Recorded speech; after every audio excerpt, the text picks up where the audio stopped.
এই গরমে প্রাণটা তো হাঁসফাঁস করছে, তার জন্য যখন তখন যে কোনো ধরনের কোল্ড ড্রিঙ্কস কিনে এনে দোকান থেকে খাচ্ছি। তার জন্য তো আর কোনো সময় লাগে না। আর আজকে বানাবো হচ্ছে আঙুর দিয়ে আর স্প্রাইট দিয়ে একটা শরবত। তার জন্য আঙুরটাকে বিট নুন দিয়ে আর অল্প একটু জল দিয়ে মিক্সিতে ঘুরিয়ে নিয়ে এই জারটার মধ্যে ছেঁকে ভালো করে রসটাকে বের করে নিয়েছি।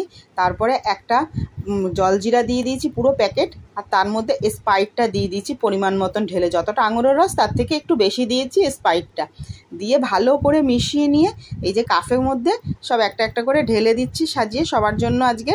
আর এই শরবতটা বানিয়ে কিন্তু আপনারা ফ্রিজেও 2-4 দিনের জন্য রেখে দিতে পারেন, তাতে কিন্তু ভালো হবে, যখন তখন বের করে খেতে পারবেন।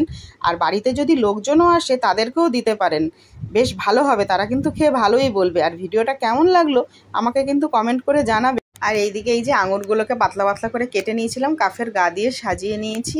আর ভিডিওটা ভালো লাগলে একটা লাইক করে